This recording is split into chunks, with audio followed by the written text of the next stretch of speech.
whether student protests at Columbia University over the Gaza war violated federal terrorism laws. For more on this, let's speak to Abby Martin, an independent journalist, documentarian, and host of the Empire Files. She joins us live now from Portland in Oregon. Thank you so much for being with us on the program today. So one of the major issues that lies at the heart of this story is the right to free speech in America. How dangerous of a precedent has Trump set by arresting Mahmoud Khalil without charge just because of his political views? An extraordinarily dangerous precedent. I mean, I'm a product of the war on terror. This is what motivated me to become a journalist in the first place. And I can honestly say that I have never seen in my lifetime such an egregious, draconian overstep and undermining of our First Amendment rights. These are sacred, cherished rights that give us the freedom to say what we want and to speak freely against our government. But I think it's been really clear, especially in the wake of Israel's ongoing genocide, that there seems to be an exemption on our First Amendment rights, and that's an exemption for the state of Israel. And we've seen a wave of crackdown and suppression of free speech when it comes to pro-Palestine speech being criminalized not only in college campuses, but in state legislatures all across the country when more than 26 states have put anti-BDS laws on the books. Clearly, they knew this wave of mobilization was coming, and they tried to preempt it by usurping our free speech. What does this mean for other green card holders or people who are on student visas in the U.S. that are vocal about their opposition to Israel's war on Gaza and the role that the U.S. has played in this war, taking into consideration how involved the U.S. Justice Department is now examining whether these protests, particularly at Columbia University, violates federal terrorism laws? Well, this is a hugely dystopian statement that is very, very dangerous rhetoric coming from the Trump administration that is actually equating, putting an equal sign between simply criticizing a genocide, an unrelenting slaughter of mostly children that our government is subsidizing and sponsoring. They're equating criticizing our government's own policies with our tax dollars to terrorism. This is no longer just about anti-Semitism and rhetorically trying to trap people into an argument saying you can't criticize Israel because you're anti-Semitic. Now they're actually trying to put legislation on the books that is saying you're aiding and abetting terrorism. I mean, to actually accuse Columbia, which is kowtowed to the Trump administration, they have acquiesced in every sense of the word.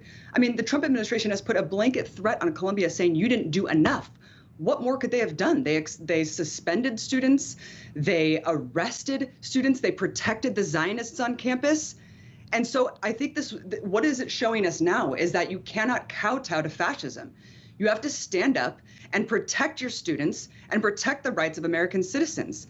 Because when you give fascists what they want, that's just a stepping stone for who's next.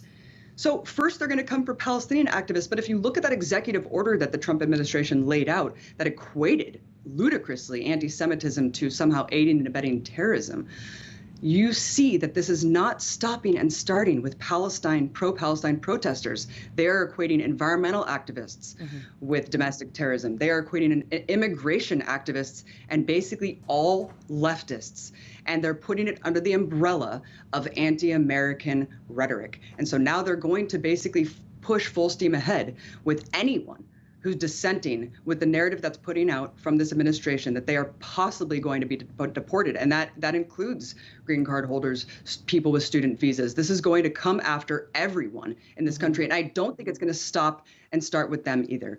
Yeah, I mean, this says a lot about how far the U.S. is willing to go in order to please Israel and its lobby in America, even the way it was published on the official White House X account with the headline stating Shalom Mahmoud. What was your reaction when you saw that? I'm pretty sure many were shocked to see that headline, that post.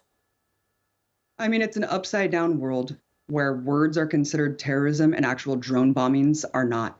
And so when you see the official White House account trying to marginalize the situation and mock the situation by actually using Israel's official, language of Hebrew to mock Mahmoud Khalil when he is potentially facing deportation, an egregious violation of the First Amendment with his pregnant wife without a potential husband or father for her child. I mean, it is absolutely horrifying, to be honest. I mean, this is coming on the heels of that garish AI video where Trump is just talking about openly colonizing Gaza. So again, the words are so terrifying.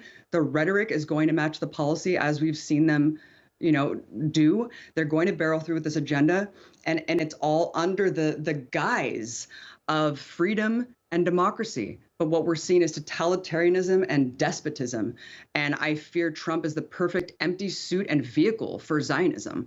He has no core ideology, and you see Miriam Adelson and Elon Musk at the helm, two hardcore Zionists who are going to do everything they can to protect Israel and fold it in to the U.S. empire and protect it as its essential colonial outpost in the U.S. I'm sorry, in the Middle East. In Mahmoud Khalil's case, what happens next, Abby? Could the Supreme Court get involved? They could. And what's interesting is actually Trump's sister was a federal judge who actually declared that this antiquated immigration law that they're using to invoke with the case of Mahmoud Khalil to say that he is somehow a threat to U.S. national security. His sister actually said that was a violation of the First Amendment. It is going to be very interesting to see what happens, because we could be ushering in full-blown totalitarianism if Trump does not comply with this federal judge's order in New York, who says this is unconstitutional.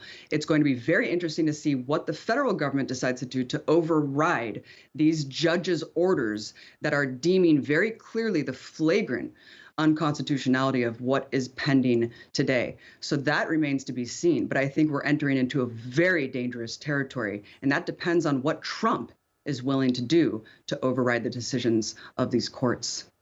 Okay, Abby Martin, thank you so much for joining me here on TRT World. It was a pleasure speaking to you. Thanks.